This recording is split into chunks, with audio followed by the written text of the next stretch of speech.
नमस्कार, आप देख रहे हैं माय भारत न्यूज। मैं हूं आपके साथ स्नेहा तिवारी। माय भारत उस समय हो चुका है यूके स्पेशल का। आइए नजर डालते हैं उत्तराखंड की खास खबरों।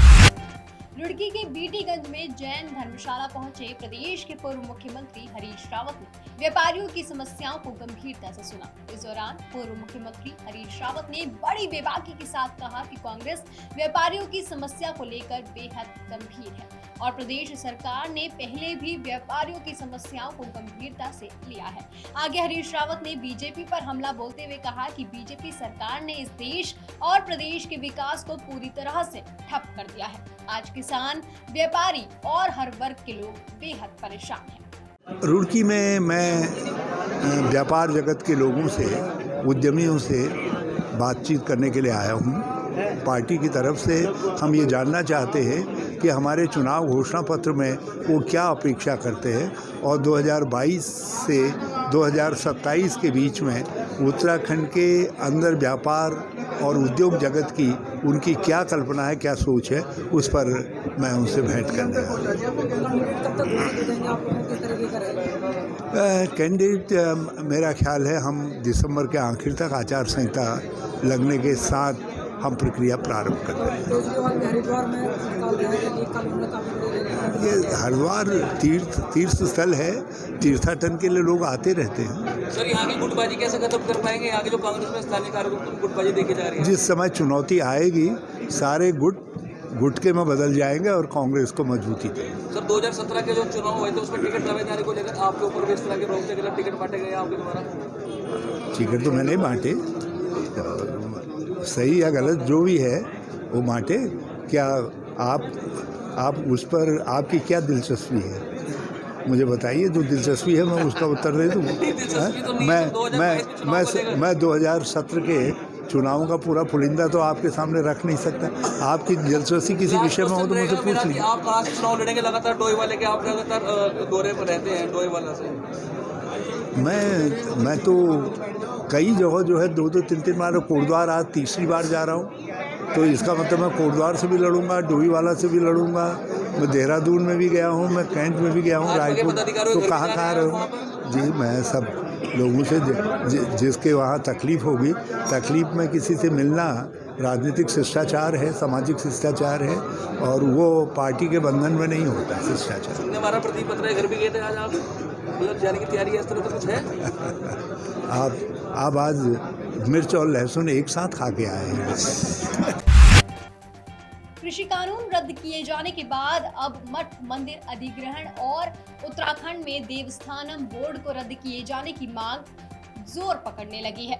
दिल्ली में हुई संतों की बैठक के बाद हरिद्वार में अखाड़ा परिषद अध्यक्ष और महानिर्वाणी अखाड़े के सचिव रविंद्र पुरी ने मीडिया से बातचीत करते हुए बताया कि देश में अंग्रेजों के समय बने मठ मंदिर अधिग्रहण के कानूनों को रद्द किया जाए और मंदिरों के संचालन की समस्त जिम्मेदारियां वहां के स्थानीय संतों ब्राह्मणों को दी जाए। उन्होंने इस संबंध में प्रधानमंत्री और राष्ट्रपति को भी ज्ञापन दिए जाने की बात कही है। आपको बता दें, दिल्ली में हुई बैठक में साधु संत ने केंद्र सरकार से देश के सभी धर्म स्थानों को सरकारी नियंत्रण से मुक्त करने के साथ साथ उत्तराखंड में देवस्थानम बोर्ड को भंग करने की भी मांग की है, जिसके लिए साधु संतों द्वारा सरकार को 1 माह का समय दिया गया है। परिषद ने पहले भी इस प्रकार के जो अधिग्रहण है उसका विरोध किया है और कल दिल्ली में एक बड़ी बैठक बुलाई गई थी जिसमें सभी समुदाय के संतों को आमंत्रित किया गया था और लगभग सभी अखाड़ों के महात्मा थे वहाँ और नाथ संप्रदाय के भी संत थे।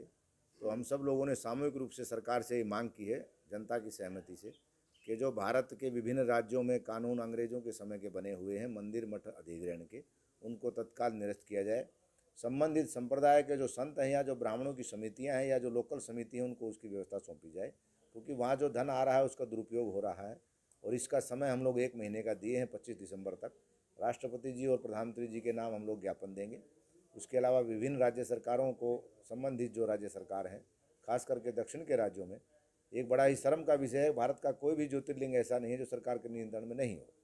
तो ये जो व्यवस्थाएं अव्यवस्थित हो रही हैं उसको लेकर के साधु समाज और ब्राह्मण समाज, पुजारी, पंडा समाज सब में एक आक्रोश की भावना है। तो उसके लिए हमने शुरुआत किया है और यहाँ उत्तराखंड में जो देवस्थान विधेयक बना हुआ है, जिसका हम लोगों ने पहले भी अखाड़ा परिषद ने उसकी मांग किया था, माननीय मुख्यमंत्री त्रिवेंद्र सिंह जी थे उस समय कुंभ मेले के समय, लेकिन उन्होंने कोई उस पर ध्यान नहीं दिया।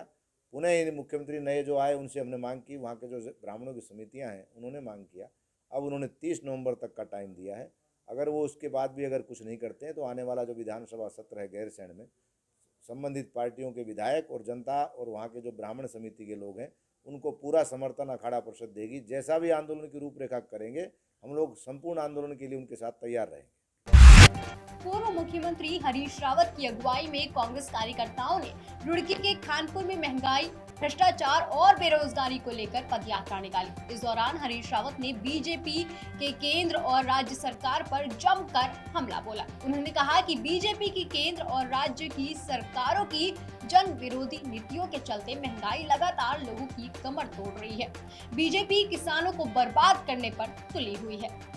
कांग्रेस के लेकर के जोश है। लोग महंगाई से, बढ़ती बेरोजगारी से, भ्रष्टाचार से परेशान हैं और वो सब लोग परिवर्तन चाहते हैं, सब परिवर्तन चाहते हैं और ये हमारी जो पदयात्रा है उसी परिवर्तन का द्योतक है।